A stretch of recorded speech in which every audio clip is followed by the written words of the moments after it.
यशोदानंदन ब्रज जन रंजन यशोदानंदन ब्रज जन रंजन जमुना तीरवनचारी जय राधा माधव कुंज बिहारी गोपी जन वल्लभ गिरिवरधारी जय राधा माधव कुंज बिहारी गोपी जन वल्लभ गिरिवरधारी यशोदानंदन ब्रज जन रंजन यशोदानंदन ब्रज जन रंजन जमुना तीरवनचारी जय राधा माधव कुंज बिहारी गोपी जन वल्लभ गिरिवरधारी हरे कृष्णा कृष्ण कृष्ण हरे हरे हरे राम राम राम हरे हरे हरे कृष्णा कृष्ण कृष्ण हरे हरे हरे राम राम राम हरे हरे हरे कृष्णा कृष्ण कृष्ण हरे हरे हरे राम राम राम हरे हरे हरे कृष्णा कृष्ण कृष्ण हरे हरे हरे राम राम हरे हरे जय राधा माधव कुंज बिहारी गोपी जन वल्लभ गिरिवरधारी जय राधा माधव कुंज बिहारी गोपी जन वल्लभ गिरिवरधारी। मैं एक महाराज जी का गाया हुआ एक भजन भी गाना चाहता हूँ। भजन है, कृष्ण से बड़ा है कृष्ण का नाम, हरि से बड़ा है हरि का नाम। ये भगवत सप्ताह में महाराज जी ने इसे गाया था। हरि से बड़ा हरि का नाम, प्रभु से बड़ा प्रभु का नाम, अंत में निकला यह परिणाम। सुमिरो नाम रूप बिन देखे, कौड़ी न लगे दाम। नाम के बांधे खिंचाएंगे, नाम के बांधे खिंचाएंगे, आखिर एक दिन श्याम। हरि से बड़ा हरि का नाम, प्रभु से बड़ा प्रभु का नाम, अंत में निकला यह परिणाम। द्रौपदी ने जब नाम पुकारा, द्रौपदी ने जब नाम पुकारा, झट आ गए घनश्याम। द्रौपदी ने जब नाम पुकारा, झट आ गए घनश्याम। साड़ी खींचत आराध दुशासन, साड़ी खींचत आराध दुशासन, साड़ी बढ़ाई श्याम। हरि से बड़ा हरि का नाम, प्रभु से बड़ा प्रभु का नाम, अंत में निकला यह परिणाम। जल डूबत गजराज पुकारो, जल डूबत गजराज पुकारो, आए आधे नाम। जल डूबत गज राज पुकारो, आए आधे नाम, नामी को चिंता रहती है, नामी को चिंता रहती है, नाम न हो बदनाम, हरि से बड़ा हरि का नाम, प्रभु से बड़ा प्रभु का नाम, हरि से बड़ा हरि का नाम। जिस सागर को लांघ सके ना, जिस सागर को लांघ सके ना, बिना पुल के राम, जिस सागर को लांघ सके ना, बिना पुल के राम, कूद गए हनुमान उसी को, कूद गए हनुमान उसी को, लेके हरि का नाम, हरि से बड़ा हरि का नाम, प्रभु से बड़ा प्रभु का नाम, हरि से बड़ा हरि का नाम। अंत में निकला यह परिणाम। एक और भजन है भगवान महाराज जी गाए हैं, वो भी मैं कहना चाहता हूँ। कृष्ण नाम के हीरे मोती, संत बिखेरे गली गली, ले लो रे कोई कृष्ण के प्यारे, शोर मचावे गली गली। कृष्ण नाम के हीरे मोती, संत बिखेरे गली गली, ले लो रे कोई कृष्ण के प्यारे, शोर मचाए गली गली। दौलत के मत वाले सुन लो, एक दिन ऐसा आवेगा, दौलत के मत वाले सुन लो, एक दिन ऐसा आवेगा, सुंदर काया मिट्टी होगी, चर्चा होगी भली बुरी, सुंदर काया मिट्टी होगी, चर्चा होगी भली बुरी। जिनको तुम अपना कहते हो, जिनको तुम अपना कहते हो, एक दिन तुम्हें भुलाएंगे, जिनको तुम गले लगाते हो, अग्नि में तुम्हें जलाएंगे। चमक चांदनी है 2 दिन की, आखिर मुरझाए कली कली, जगत सगाई है 2 दिन की, आखिर होगी चला चली। कृष्ण नाम के हीरे मोती, संत बिखेरे गली गली। जिस माया के चक्कर में तुम, जिस माया के चक्कर में तुम इतना फूला फिरता है, अन्य जीवों को कुछ नहीं समझता है। जगत सगाई है 2 दिन की, आखिर होगी चला चली। कृष्ण नाम के हीरे मोती, संत बिखेरे गली गली। हरे कृष्णा कृष्णा कृष्णा हरे हरे, हरे राम राम राम हरे हरे।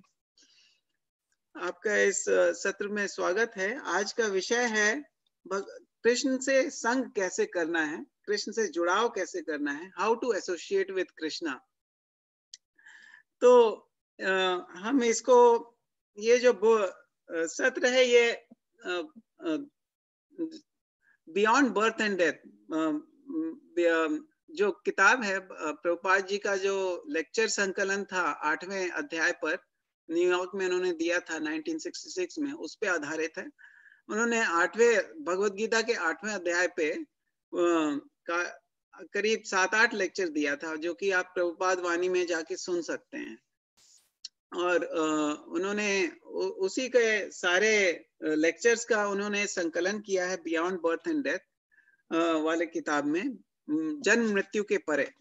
और उसी किताब का जो आखिरी चैप्टर है उसका मैं चर्चा करूंगा, और उसका विषय है how to associate with Krishna, Krishna से जुड़ाव कैसे करें। तो इसके पहले हमने देखा था, पहला चैप्टर था कि हम शरीर नहीं है, हम आत्मा है। तो भगवान दूसरे अध्याय में सांख्य योग के द्वारा उन्होंने बहुत ही विश्लेषण किया कि आप किस तरह से शरीर नहीं है। उन्होंने कहा कि 2.13 में देहिनो अस्मिन् यथा देहे कौमारम यौवनम जरा तथा देहांतरम प्राप्त धीरस तत्र न मुह्यति। और जिस तरह से हम कपड़े बदलते हैं उस तरह से हम हर पल अपने शरीर बदलते हैं। हम कभी छोटे बच्चे थे, वो शरीर कहाँ गया? प्रभुपाद जी बोलते हैं वो शरीर कहाँ गया, लेकिन मैं है, आप हैं। इसका मतलब कि आप शरीर नहीं है, क्योंकि जो शरीर था पहले वो नहीं है, और लेकिन आप जीवित हैं अभी। तो ये बहुत ही सरल ढंग से हम समझ सकते हैं। प्रभुपाद जी कितने आसानी से हमें समझा देते हैं कि हम शरीर नहीं है। हाँ, और हम जब वृद्धावस्था में जाएंगे ये शरीर छोड़ देंगे और वृद्धावस्था में चले जाएंगे, तो वो शरीर तो हम उस समय भी रहेंगे, और मरने के बाद भी उसी प्रकार हम रहेंगे और दूसरे शरीर में चले जाएंगे। ये पुनर्जन्म का चक्कर इस संसार में चलता रहता है। लेकिन चैतन्य महाप्रभु जी ने बताया कि हमें इस संसार में रहते हुए किस तरह भगवान का ध्यान करना चाहिए, और किस तरह से हमें भगवान को अपने चरित्र का निर्माण करना चाहिए ताकि हम भगवान के लायक बने। तो महाराज का जी का भी यही शिक्षा है कि हम अपने जीवन को कैसे सुधारें।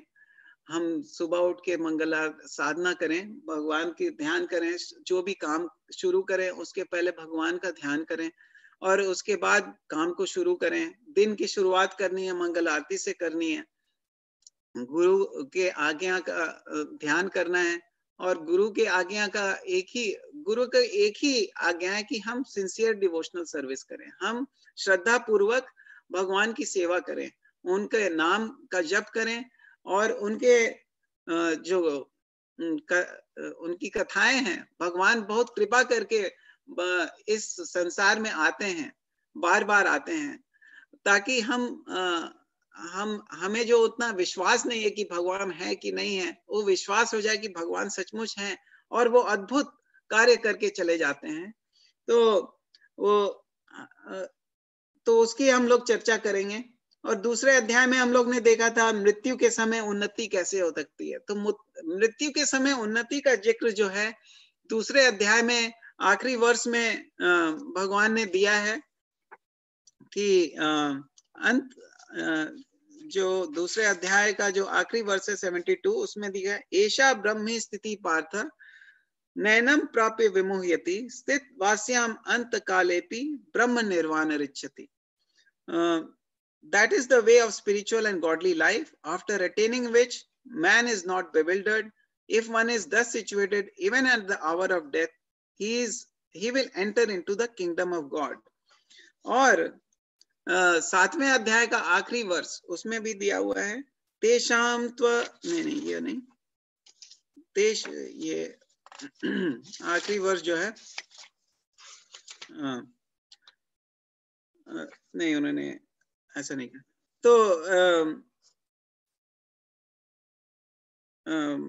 तो इस तरह से उन्होंने कहा कि जो अंत समय, जो जीवन का अंत समय आता है, वो हमारी परीक्षा की घड़ी होती है, और उस समय अगर हम भगवान को याद करके इस जगत को छोड़े, इस शरीर को छोड़ेंगे, तो हम भगवान के धाम पहुंच जाएंगे।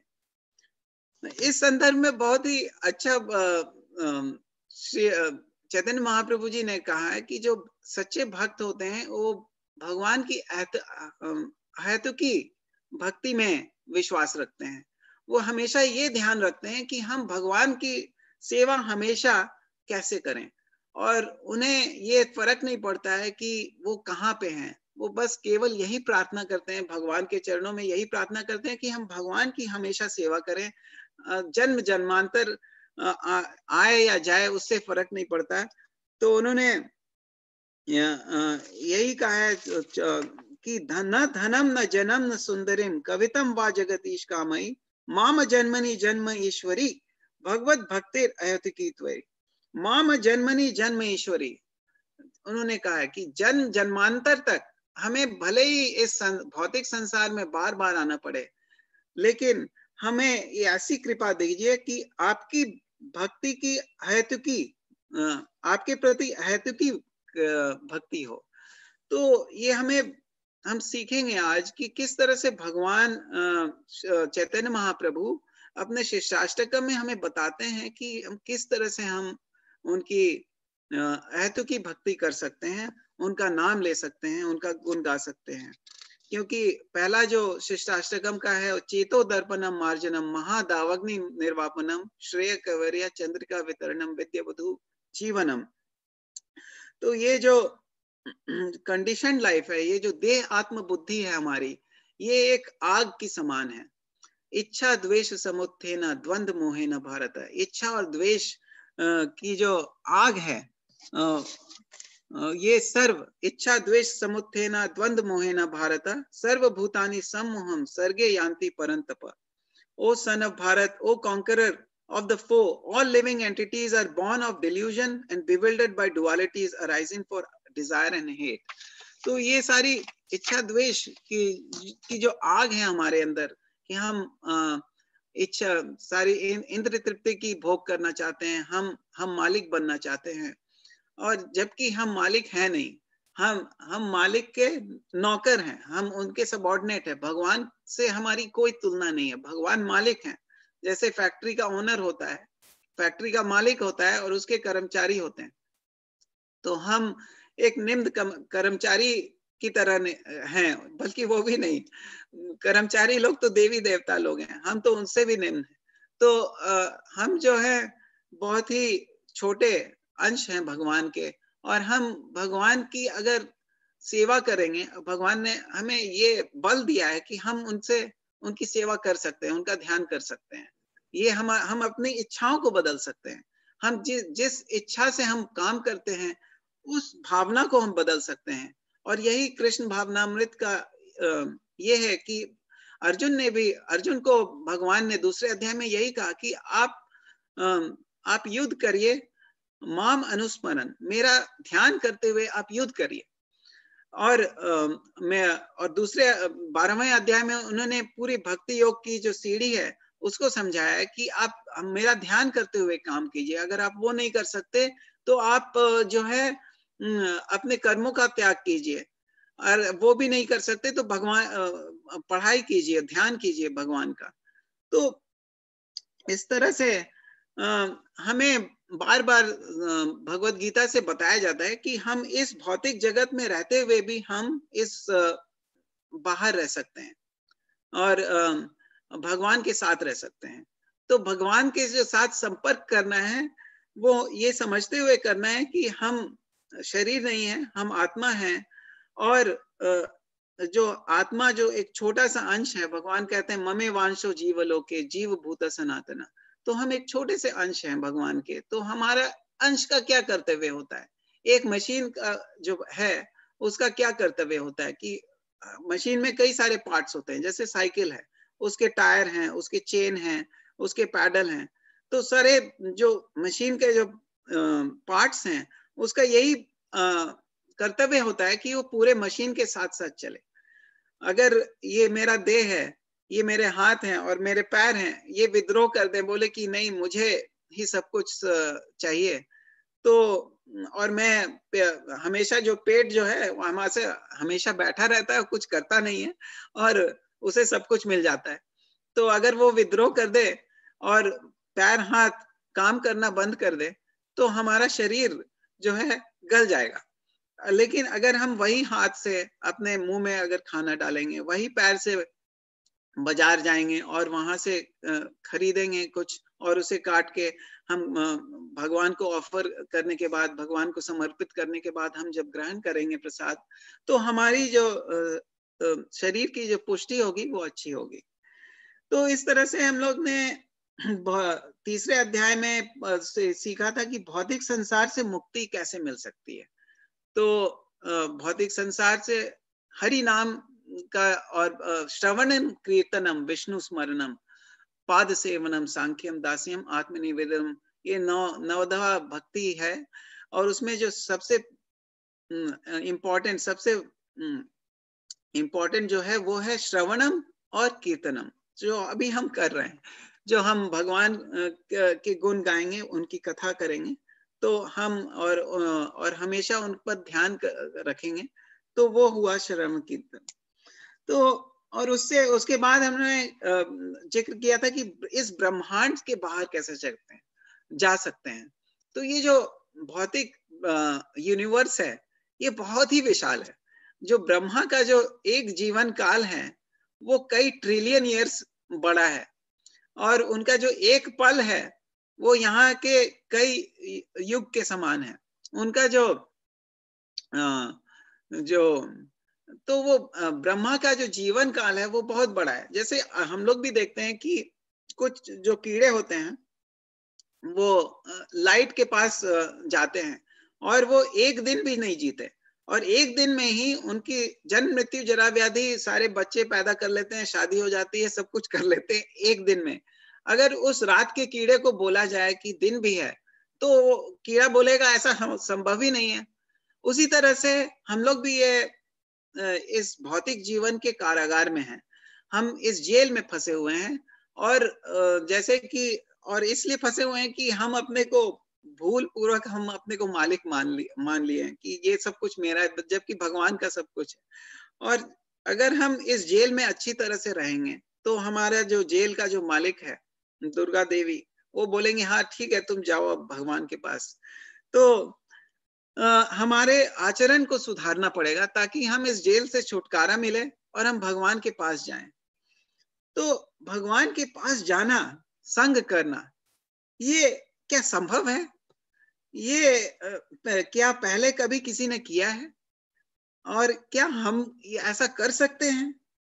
और उसके लिए हमें क्या करना पड़ेगा? तो कृष्ण का संग जो है बहुत ही प्रभुपाद जी कहते हैं कि वास्तव में हम लोग इस जेल में, इस कारागार में रहने लायक नहीं है। हम लोग कारागार के बाहर थे, साधारण नागरिक थे, लेकिन हम लोग इस जेल में आ गए हैं। तो ये संभव है कि नहीं, ये प्रश्न बिल्कुल है कि हमें अपने कर्मों को सुधारना है और हमें भगवान को ध्यान, ऐसे कर्म करने हैं ताकि हम भगवान को ध्यान करते हुए ऐसे कर्म करें ताकि भगवान खुश हो जाएं। और भगवान जब खुश हो जाएंगे तब शायद हम लोग को जेल से बाहर निकाल देंगे। तो ये बिल्कुल संभव है कि हम साधारण नागरिक की तरह जिए और वैकुंठ लोक में। और पहले कभी किसी ने ऐसा किया है? बिल्कुल किया है। बल्कि ऐसे कहते हैं कि जो शहर होता है उसमें एक छोटा सा भाग होता है जेल का। तो जेल छोटा होता है और नगर बड़ा होता है। तो साधारणतः लोग नगर में रहते हैं। तो ये बिल्कुल संभव है कि हम भगवान के पास जा सकते हैं, क्योंकि ज्यादातर जनता जो है भगवान के पास ही है। तो ये जो भौतिक जगत का जो जेल है ये बहुत छोटा अंश है पूरे सृष्टि का, और हम लोग इस जेल में फंसे हुए हैं। तो हम बिल्कुल इस जेल से बाहर जा सकते हैं। और और कैसे जा सकते हैं? हम कैसे जा सकते हैं उसका मार्ग जो है संतों ने, जैसा शुरू मैंने कहा, कृष्ण नाम के हीरे मोती संत बिखेरे गली गली। सो संत जो है वो जोर जोर से चिल्ला चिल्ला के समझा के, कई तरह से किताबें लिख के, प्रभुपाद जी ने कई सारे किताबें लिखी बुद्धिजीवी लोग के लिए कि आप पढ़िए, आप समझिए और इस पर विचार कीजिए। तत्शृण्वन् विचार आप तत्शृण्वन् उसको सुनिए और सुपठन उसको स्टडी कीजिए अच्छे तरीके से, और विचारन करो, उस पे विचार कीजिए कि क्या ये मेरे जीवन में लागू है, इसको मैं अपने जीवन में कैसे उतार सकता हूँ। इस तरह का मनो आप जब चिंतन करेंगे तब हमें अपने आप ही आपको आश्चर्य होगा कि आप अपने आप ही आपके अंदर से काफी सारी इच्छाएं, भगवान के सेवा करने की इच्छाएं और भगवान का गुणगान सुनने की इच्छाएं अपने आप पैदा हो जाएंगी, और उससे जो है हम भगवान का और ध्यान करेंगे। महाराज जी कहते हैं BBC, भगवत गीता, भागवतम और चैंटिंग। तो कई सारे न्यूज चैनल होते हैं, लेकिन हमारा जो ये न्यूज चैनल है BBC, वो है भगवत गीता, भागवतम और चैंटिंग। और इसमें इतने सारे श्लोक हैं, उसमें उसका हम रस ले सकते हैं।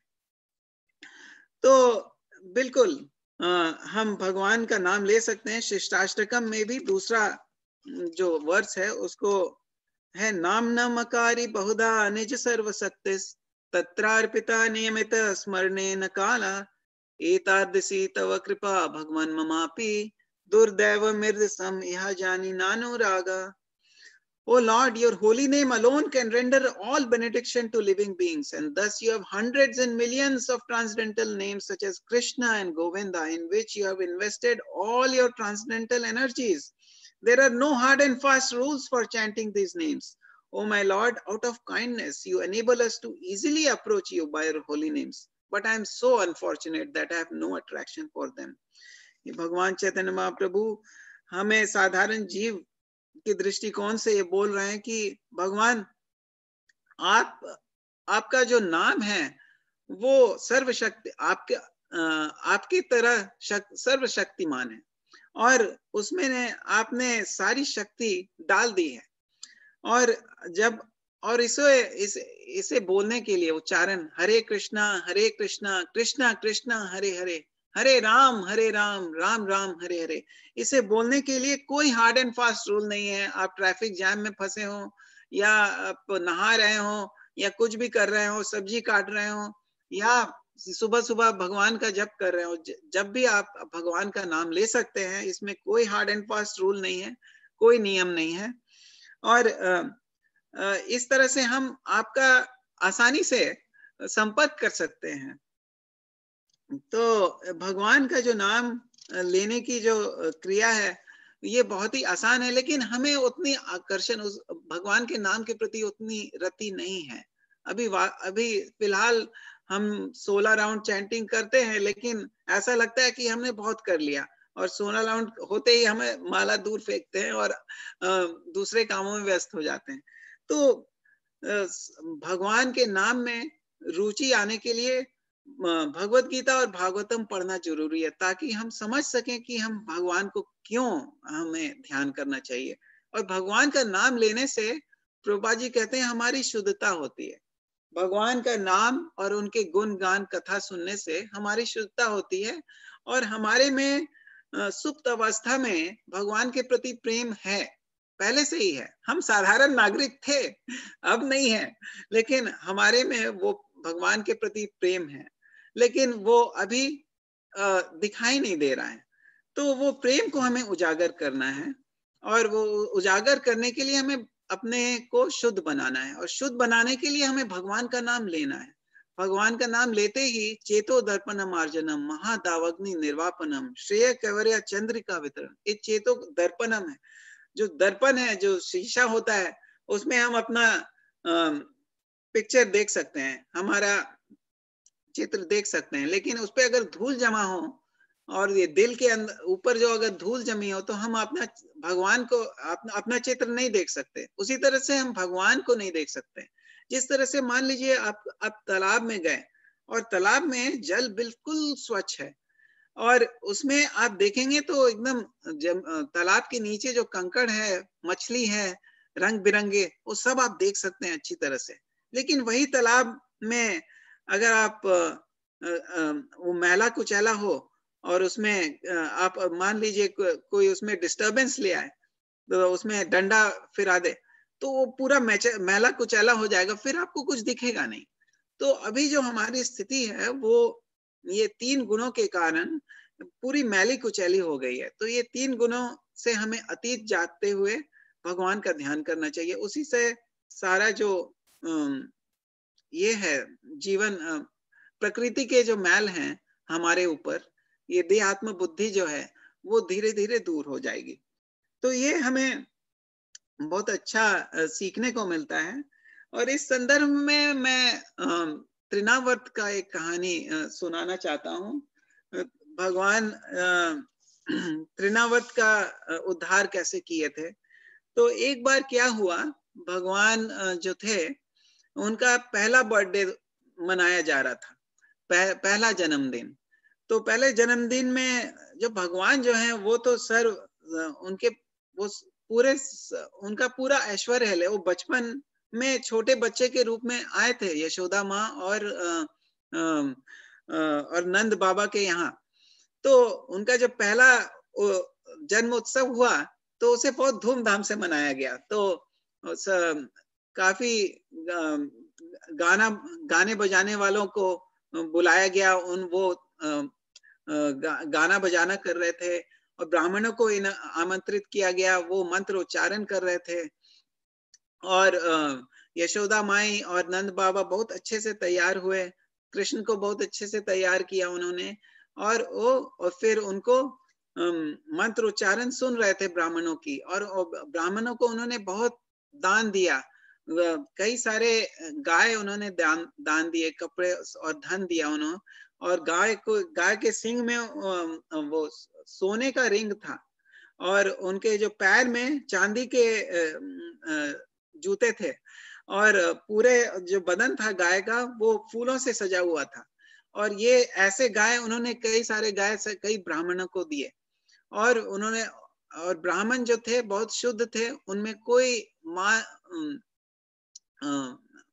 अभिमान नहीं था, वो बहुत ही विनम्र थे, और वो मंत्र का उच्चारण कर रहे थे, भगवान को ध्यान कर रहे थे, और कृष्ण को आशीर्वाद दे रहे थे। और तो यशोदा माई कृष्ण को लेके सुन रही थी। इस बीच क्या हुआ कि कृष्ण को नींद आ गई।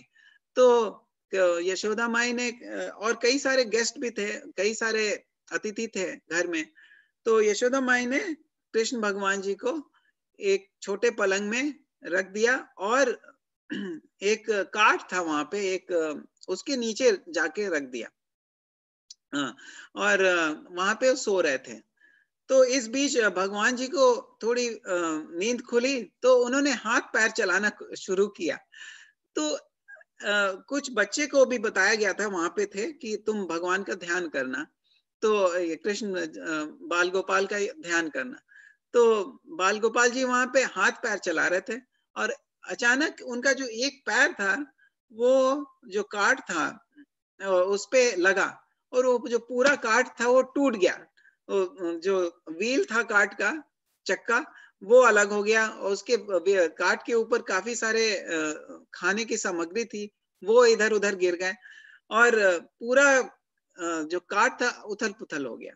ये अचानक जो आवाज आई, ये सब सुन के यशोदा माई, नंद बाबा सब आए, और सब आश्चर्यचकित रह गए कि ये कैसे हो गया, अचानक ये काठ टूट कैसे गया, बच्चे से तो कभी टूट नहीं सकता है। और कभी नहीं किसी ने मतलब कि विश्वास नहीं हुआ कि किसी बच्चे से भी ऐसा हो सकता है। लेकिन वहां जो आसपास जो ध्यान रख रहे थे बाल गोपाल जी की बच्चे, उन्होंने कहा कि नहीं, ये भगवान, ये बाल गोपाल ने छुआ, लात मारा, तो ये पूरा टूट गया। तो खैर यशोदा माई बोले कि ये जरूर कोई दानव का, और वही षटकासुर दानव ही था उस काट में। तो खैर उस भगवान को फिर वो अपने गोदी में ले ली, और फिर ब्राह्मणों को बोली कि आप उच्चारण कीजिए भगवान, और इसके ऊपर लगता है कोई ग्रहण है या कुछ है, आप इसकी सुरक्षा के लिए और मंत्र उच्चारण कीजिए। तो ब्राह्मणों ने फिर से उच्चारण किया, और उन्हें नंद बाबा और यशोदा माई ने फिर से उन्हें गिफ्ट दिया, कई सारे और गिफ्ट। तो ब्राह्मणों की रक्षा करना ये हमारे वैदिक संस्कार में है।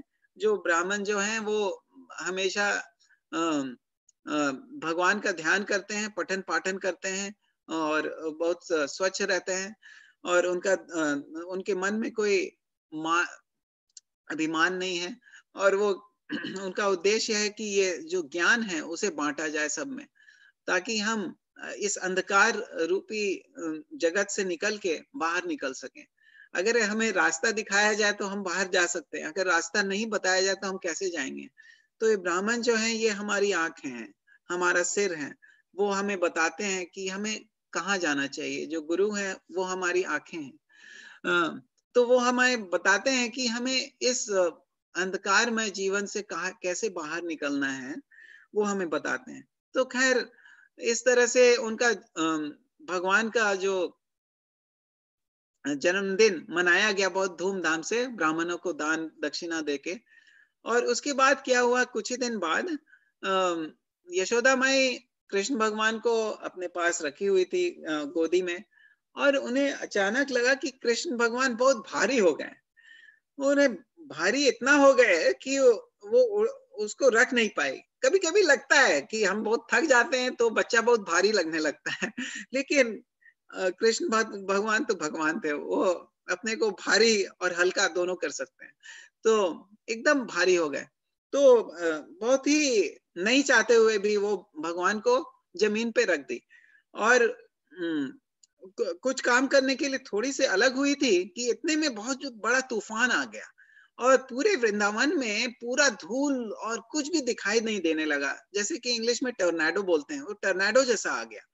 और वो त्रिनावत नाम का एक दानव कंस ने भेजा था ताकि कृष्ण को ले सके, मार सके।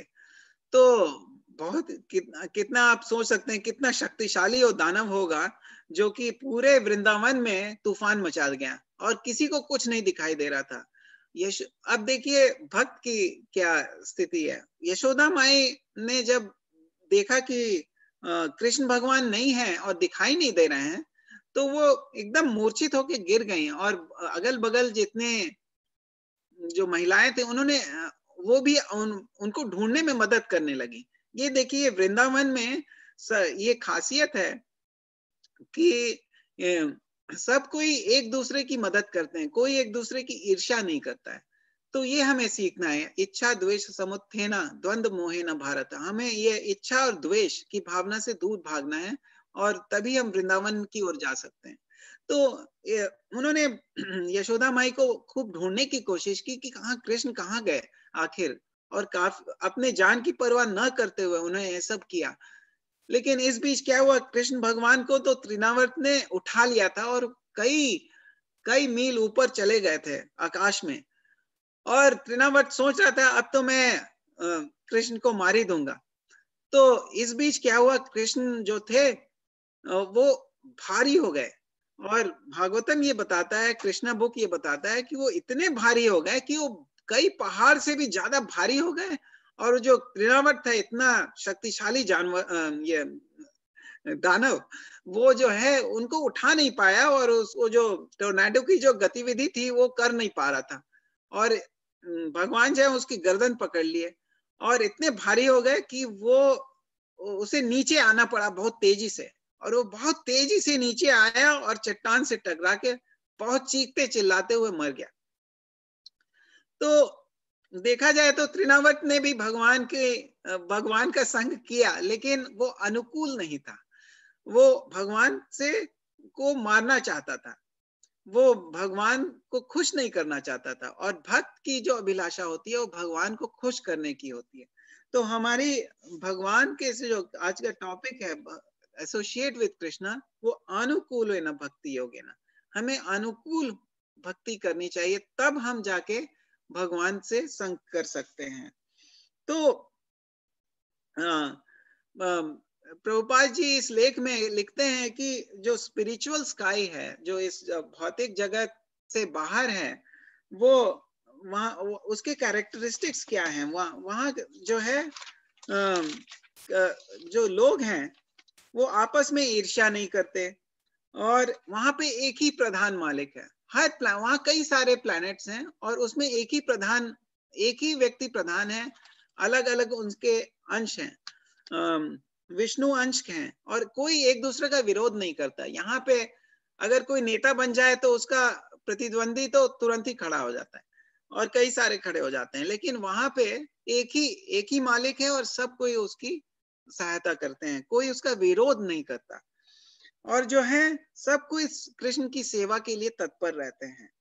और बल्कि ये होड़ रहती है कि कौन कृष्ण की ज्यादा सेवा कर सकता है, ये होड़ रहती है। जो कंपटीशन जो यहाँ पे है वो ईर्ष्या के कारण है, और वहां जो है वो ये है कि हम भगवान को कितना खुश कर सकते हैं। ये है, ये हुआ पॉजिटिव कंपटीशन। ये ऐसी कंपटीशन होनी चाहिए कि हम भगवान की कैसी सेवा करें, हम राजकोट मंदिर राधा नील माधव की ज्यादा से ज्यादा कैसे सेवा करें, हम ज्यादा सेवक, बड़े सेवक बने। तो ये जो है, और वहां पे जन्म मृत्यु नहीं है और कोई दुख भी नहीं है।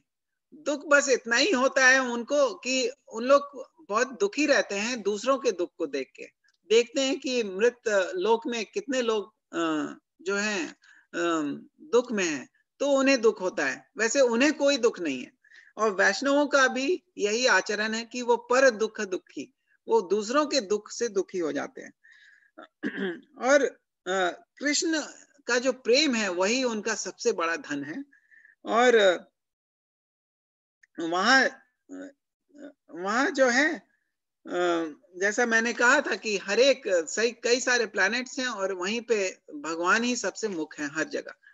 तो ये जो संसार जो कारीगर के कार्य ये जेल के समान है, इससे हमें बाहर निकलना है। उस जगत में हम उस जगत के वासी हैं वास्तव में। और प्रभुपाद जी ने कई बार कहा है कि हम हमारे प्रति भी भगवान के प्रति प्रेम है, लेकिन वो सुप्त अवस्था में है, उसे जागना है। और जो कोई आदमी सो रहा होता है तो कान से सुनता है तो जाग जाता है। तो उसी तरह श्रवणम और कीर्तनम बहुत इंपॉर्टेंट। श्रवणम करना और संतों का जो प्रवचन है, कृष्ण लीला है और भगवान का जो नाम है, वो उसका गुणगान करने से हम जाग जाएंगे, और जाग जाएंगे तो भगवान के पास चले जाएंगे, भगवान के पास संग करेंगे, उनके बारे में पढ़ सकते हैं। अगर हमें यहाँ से कहीं जाना है, मान लीजिए अफ्रीका ही जाना है, अगर अफ्रीका जाना है तो वहां पे जाने के लिए हमें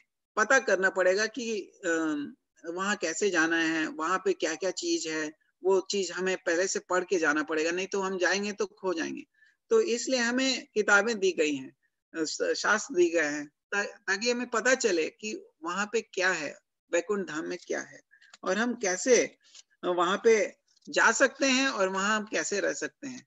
लेकिन चैतन्य महाप्रभु ने की जो शिष्टाष्टकम की जो चौथे जो वर्ष है, वो है कि न धनम न जनम न सुंदरिम कवितम वा जगतीश कामई माम जन्मनि जन्म ईश्वरी भगवत भक्ति। तो मुझे ना धन चाहिए, ना बहुत बड़ा ऐश्वर्य और जन्म चाहिए, ना ही कई सारी अच्छी युक्तियां चाहिए। मुझे तो केवल आपको ये आपके प्रति अहेतुकी भक्ति, जन्म जन्मांतर तक आपकी अहेतुकी भक्ति चाहिए। तो चैतन्य महाप्रभु ये कहते हैं कि हमें ऐसी आचरण दीजिए, ऐसा याददाश्त दीजिए, भगवान हमें भूलने की बीमारी है, हमें ऐसी याददाश्त दीजिए कि हम हमेशा आपको याद करें। आप देखेंगे भरत महाराज के कहानी में क्या हुआ था।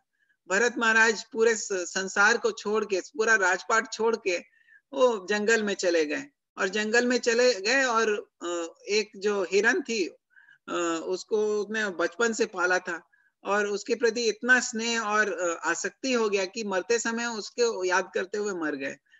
और जब मर गए तो भगवान की इच्छा से वो उन्होंने पूरा सन्यास राजपाट छोड़ा था। इसलिए भगवान ने उनका जो स्पिरिचुअल जर्नी था, जो उस आध्यात्म का जो उन्होंने प्रोग्रेस किया था, उसे उन्होंने छुड़वाया नहीं। तो कहते हैं ना 240 ने नेहा विक्रमनाशोस्ति प्रत्यवायो न विद्यते स्वल्पमस्य धर्मस्य त्रायते महतो भयात। आप थोड़ा भी अगर भगवान की सेवा करेंगे, थोड़ा भी नाम लेंगे, तो भगवान आपको पूरे भय से निकाल देगा। ये एक चूहा था, वो एक मंदिर में रहता था और मंदिर में एक दिया जल रही थी और दिया को देखते हुए उसे लगा कि ये कुछ खाने की पदार्थ है। वो उसके पास गया और उसकी पूंछ में उसका जो दिया का जो सिलाई था, जलता हुआ दिए का सिलाई, वो चिपक गया। तो जलता हुआ दिया का सिलाई जब उसके पूंछ में चिपक गया, वो घबरा गया और इधर-उधर उछलने लगा। जब इधर-उधर उछलने लगा तो एक तरह से उसने भगवान की आरती कर दी और जब आरती करती तो भगवान ने उसे भी अ, अपनी सेवा माना और बाद में उस चूहे का भी अ, अ, इस जेल से छुटकारा हो गया। तो अगर हम जानते हुए भक्ति करें, अनजान में भक्ति करें, उसका सबका परिणाम एक ही होता है। जैसे दवाई हम जानते हुए खाएं कि बहुत अच्छा है या न जानते हुए खाएं कि हाँ बहुत अच्छा है, उसका असर तो पड़ेगा ही। तो भगवान का नाम इतना शक्तिशाली है कि उसका असर पड़ता है, वो दवाई की तरह है। वो हमारे चरित्र का निर्माण कर देता है, हमें अच्छा नागरिक बना देता है। तो ये हम सीखते हैं कई इस तरह से कई डिवोटीज के लाइफ से हम सीखते हैं कि हम किस तरह से भगवान का याद हमेशा कर सकते हैं, भगवान का ध्यान कर सकते हैं। सुदामा का आपने कहानी सुना होगा। सुदामा जो थे एक ब्राह्मण थे और उनकी हमेशा और वो भगवान के साथ उन्होंने बचपन में संदीपनी मुनि के आश्रम में उन्होंने अपना जीवन बिताया था। और एक बार क्या हुआ था कि बहुत आंधी, गुरु ने कहा, आदेश दिया कि जाओ लकड़ी लेके लाओ। तो कृष्ण भगवान और सुदामा दोनों गए लकड़ी लाने और खूब बारिश होने लगी और वो बारिश आंधी तूफान में फंस गए और वो वहीं पूरे रात बिताना पड़ा। तो ये बात वो दोनों को बहुत ही याद थी। और जब उनकी गुरुकुल से निकले, अलग अलग दिशाओं में गए और सुदामा ने भी शादी कर ली और चूंकि वो ब्राह्मण थे, उनके पास ज्यादा धन नहीं था और उनके जो बच्चे और जो बीवी थी, उन्हें लगता था कि हमारे पास कुछ भी नहीं है, खाने पीने को भी नहीं है, रहने के लिए कुछ खास नहीं है। तो उनकी बीवी बहुत विनत करके बोली कि आप जाओ कृष्ण भगवान के पास, वो द्वारका में रहते हैं, वो तो राजा हैं, आप जाइए, उनसे मांगिए धन हमारे लिए, आपके तो मित्र हैं वो। लेकिन सुदामा जो थे भगवान से प्रेम करते थे, उनसे धन की अभिलाषा उनकी नहीं थी।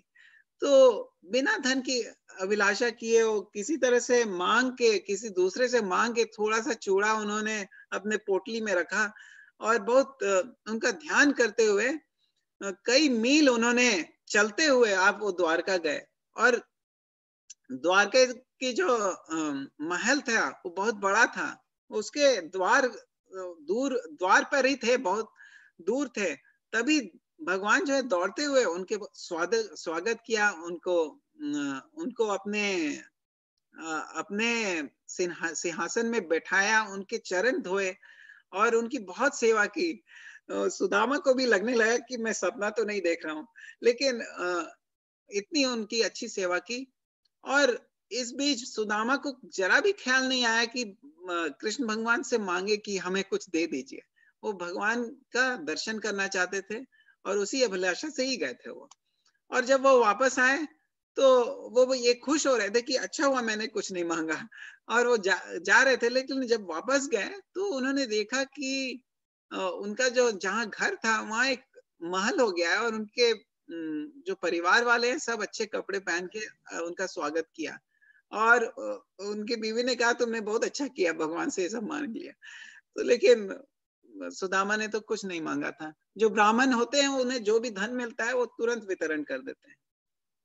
तो इस तरह से सुदामा का हम कहानी सुनते हैं और फिर अर्जुन का हम सुनते हैं कहानी। तो जो स्पिरिचुअल स्काई है उसमें कहते हैं कि कई तरह की मुक्ति होती है। वो सायुज्य मुक्ति होती है जो कि वैष्णव नहीं चाहते हैं, वो कृष्ण से मर्ज होने की होती है।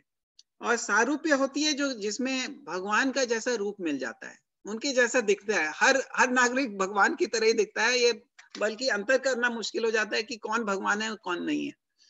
और सालों की की जो मुक्ति होती है वो आदमी मतलब भगवान के ही प्लैनेट में सेम लोक में सालोक्य सेम लोक की में चला जाता है। और शास्त्रीय मुक्ति होती है जो कि भगवान जैसी ऐश्वर्य मिल जाता है उन्हें, उसकी भगवान जैसे शक्तिमान हो जाते हैं। और सामीप्य मतलब कि वो भगवान के साथ रहते हैं, उनके साथ, जैसे अर्जुन की तरह। तो अर्जुन जो थे भगवान के साथ जो है मित्र का उनका संबंध था, और वो मित्रता से भगवान के साथ हंसते बोलते खेलते थे, और लेकिन उनका ध्यान हमेशा भगवान के प्रति रहता था। तो अर्जुन की तरह हमें सीखना है कि हमें किस तरह से अनुकूल भक्ति करनी है भगवान के प्रति। हमेशा उन्हें प्यार से उन्हें याद करना है, उनकी सेवा करनी है, डीटीज को माला वगैरह बनाना है, उनको भोग लगाना है, उनकी आरती करनी है। ये सब हमें करना है। ये अभ्यास हम अगर जेल में रह के करेंगे तो जेल से जब बाहर जाएंगे तो हम वही सब करने लगेंगे अच्छी तरह से। तो और भगवान के गुण गान गाना है, क्योंकि भगवान तो सर्वशक्तिमान है, और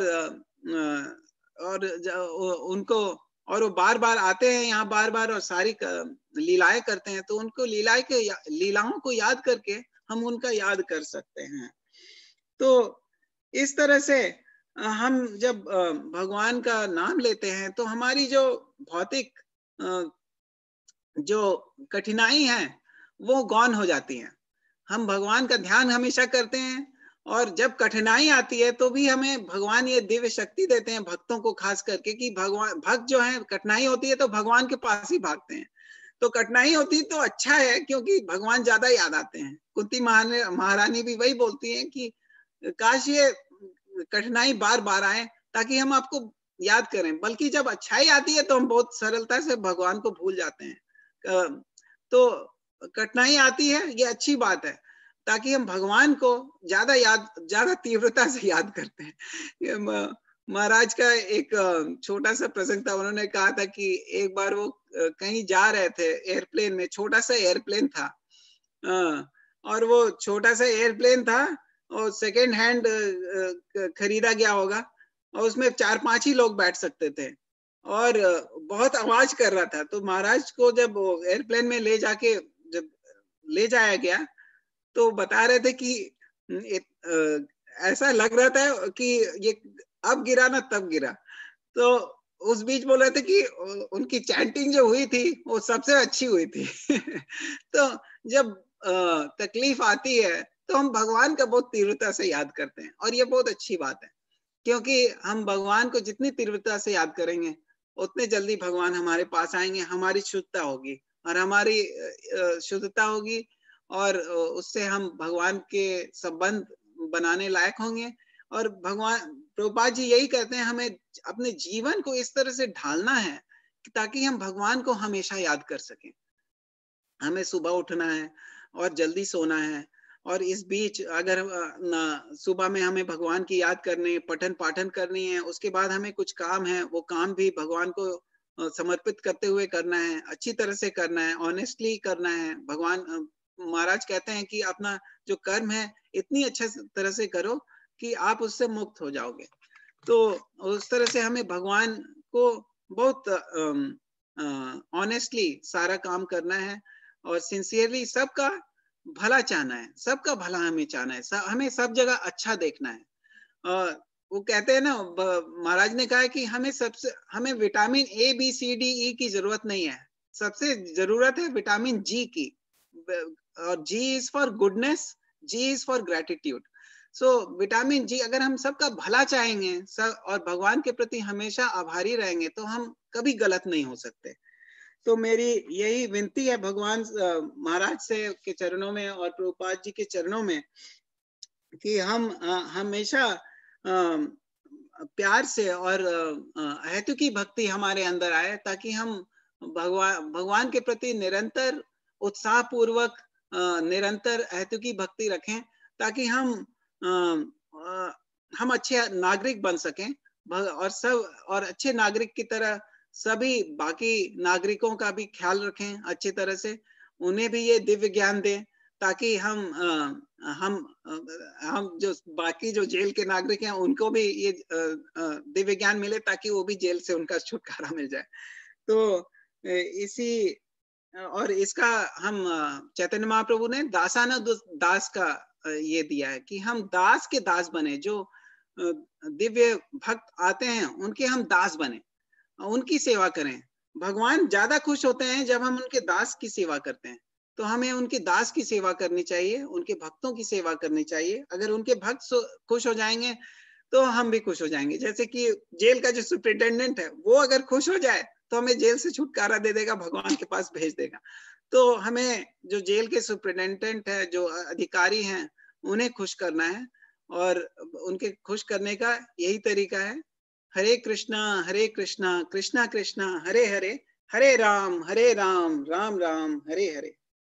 जय श्री प्रभुपाद की जय, गुरुदेव की जय। इससे मैं अपना शर्त खत्म करता हूं, अगर कोई प्रश्न है तो। हरे कृष्ण प्रभु जी। मेरा एक प्रश्न है। अभी एट द एंड आपने कहा कि भगवान को खुशी तब ज्यादा होती है कि हम अगर उनके भक्त की सेवा करें तो इसको बहुत बार सिविलियन जो पीपल है वो गलत इंटरप्रेट भी कर सकते हैं कि जो भगवान शिव है वो भगवान कृष्ण के भक्त ही है। तो लोग ऐसा समझ सकते हैं कि ये बात सोचना सही है कि अगर उनकी सेवा करें तो भगवान ज्यादा खुश होंगे। तो अगर मैं आपके क्वेश्चन को सही समझ रहा हूं, तो आप ये बोल रहे हैं कि कुछ लोग गलत समझते हैं कि हम बोल रहे हैं कि भगवान के भक्तों की सेवा करो, यानी कि मेरे ही सेवा कर लो, है ना? यस, सही है। हाँ, तो देखिए, भक्त अपने को कभी भक्त नहीं मानते। तो प्रभुपाद जी भी ने कहा है कि मैं तो भक्त बनने की कोशिश कर रहा हूं। जब प्रभुपाद जी ये बोल रहे हैं तो हमारी क्या गणना है? तो हमें भक्त को ढूंढना है और उनकी सेवा करनी है। और जो प्रभुपाद जी ने ये भी कहा है, और भक्तों ने कहते हैं कि जो एक बार भी महामंत्र बोल दे, वो उसका रास्ता खुल जाता है, जेल से बाहर जाने का रास्ता उसका खुल जाता है। तो जो भक्त है वो अपने को छोड़ के सभी दूसरों को भक्त समझता है। और ये जो चेष्टाष्टकम में उन्होंने क्या कहा है, त्रिनाद अपि सुनीचेना तरोर अपि सहिष्णुना आमनीना मान देना कीर्तनीय सदा हरि। तो त्रिनाद मतलब कि हमें बहुत ही विनम्र होना है और पेड़ की तरह सहिष्णु होना है, और मतलब जितने भी कष्ट हैं उसे दूसरे लोग ने दिया है उसे सहना है, और सभी का मान करना है, और इस तरह से हम भगवान का नाम ले सकते हैं। तो जो ऐसा व्यक्ति है जो हमेशा भगवान का ध्यान देता है, वो सच्चा भक्त है। हम भक्त होने की केवल कोशिश कर सकते हैं। तो जब हम बोलते हैं कि भक्तों की सेवा करना है, इसका मतलब कि जो बाकी लोग जो हैं, जो कि भक्ति कर रहे हैं, उनकी सेवा करना है, सबका मान करना है। तो ये इस तरह से हम समझ सकते हैं प्रभु जी। थैंक यू प्रभु जी, आपका जवाब बहुत ही सेटिस्फैक्टरी था। हरे कृष्णा। वासुदेव प्रभु जी का एक प्रश्न है, मैं उनको अनम्यूट कर रहा हूँ। जी जी, हरि बोल प्रभु। वासुदेव जी के प्रवचन मैंने सुना है, बहुत अच्छा बोलते हैं। हरे कृष्णा प्रभु जी। धन्यवाद, प्रणाम प्रभु जी। आप प्रणाम प्रभु जी। का उत्तर देने के लिए मैं एक आदि पुराण का श्लोक रेफर करना चाहता हूँ। वो शायद मैंने परसों अपनी कथा में बोला भी था, फिर भी मिस हो गया होगा प्रभु जी से, कोई बात नहीं, मैं दोबारा बोल देता हूँ। तो ये जो है ना, साधु संघ की महिमा के बारे में है, आदि पुराण में इस तरह इसका उल्लेख है। ये में भक्ता जना प्रतपार्था, ये में भक्ता जना पार्था, ना में भक्ता चमे जना चाते जना मद भक्ता नाम चार ये भक्तास ते में भक्ता तमामतः। भगवान कहते हैं कि हे पार्थ, जो लोग मेरे भक्त होने का दावा करते हैं वो वास्तव में मेरे भक्त नहीं है। जो लोग मेरे भक्त होने का दावा करते हैं वो वास्तव में मेरे भक्त नहीं हैं, लेकिन जो मेरे भक्त के भक्त हैं वो वास्तव में मेरे भक्त हैं। चैतन्य महाप्रभु ने इस श्लोक को आदि पुराण से लेकर उसमें लिखा है अपने चैतन्य चरितमृत में, और इस श्लोक को लघु भावनामृत में भी लिखा गया है 2.6 में। तो ये जो है ना, ये भगवान की महानता है कि भगवान जो है ना हमेशा अपने से आगे अपने भक्तों को करते हैं। तो एक सिंपल सा उदाहरण है कि भगवान का नाम जो है ना सीधे सीधे कोई पहले लेता नहीं है। जैसे अगर भगवान का नाम लेना होगा तो क्या बोलेंगे? राधा कृष्ण। भगवान अपने भक्त का नाम पहले जो है ना स्थान पर रखते हैं। वही कोई कभी आपने राम सीता कहीं नहीं सुना होगा, हर जगह ना सीताराम बोला जाता है। आपने कभी भी जो है ना नारायण लक्ष्मी नहीं सुना होगा, लक्ष्मी नारायण सदैव सुना होगा। तो ये जो उदाहरण है ना, भगवान हमेशा जो है ना अपने सेवकों को, अपने भक्तों को आगे रखते हैं। ये भगवान की महानता है कि वो अपने भक्तों को इतना श्रेय देते हैं। मुझे यही ऐड करना था प्रभु जी, आपको जो है ना, जो प्रभु जी ने जो प्रश्न किया था उसके बारे में, ये एक सटीक आंसर है क्योंकि ये शास्त्रों से है, और इसका जो है ना चैतन्य महाप्रभु ने इसको मध्य लीला के 11वें अध्याय के 28वें श्लोक में भी बोला है। ठीक है प्रभु जी, हरे कृष्णा। बहुत धन्यवाद प्रभु, बहुत थैंक यू। ये आप खुद पढ़ सकते हैं। ये है मध्य लीला 11वां अध्याय और 28वां श्लोक। ठीक है प्रभु। ठीक है प्रभु जी, हरे कृष्णा। हरे कृष्णा। खूब खूब धन्यवाद वासुदेव प्रभु जी का और मनोहर कृष्ण प्रभु का हम खूब खूब धन्यवाद करना चाहते हैं। इस्कॉन मंदिर राजकोट की तरफ से और सभी सुन रहे श्रोताओं की तरफ से, वैष्णव सेवा प्रभु जी की तरफ से मैं मनोहर कृष्ण प्रभु जी का खूब खूब धन्यवाद करना चाहता हूँ, जिन्होंने इतनी ब्यूटीफुल क्लास ली। श्याम सुंदर प्रभु की भी कमेंट थे कि यह बहुत ही वंडरफुल क्लास है, ब्यूटीफुल क्लास है। तो सभी भक्तों की तरफ से, सभी श्रोताओं की तरफ से हम मनोहर कृष्ण प्रभु को खूब खूब धन्यवाद करना चाहते हैं। और कल के क्लास की अनाउंसमेंट थोड़ी देर बाद ग्रुप में होगी, और नेक्स्ट क्लास में मनोहर कृष्ण प्रभु जी से फिर से मुलाकात होगी। हरे कृष्णा। हरे कृष्णा गुरु जी, थैंक यू वेरी मच। वांछा कल्पतरुभ्यश्च कृपा सिंधुभ्येव च पतितानां पावनेभ्यो वैष्णवेभ्यो नमो नमः। हरे कृष्ण टू ऑल। हरि बोल।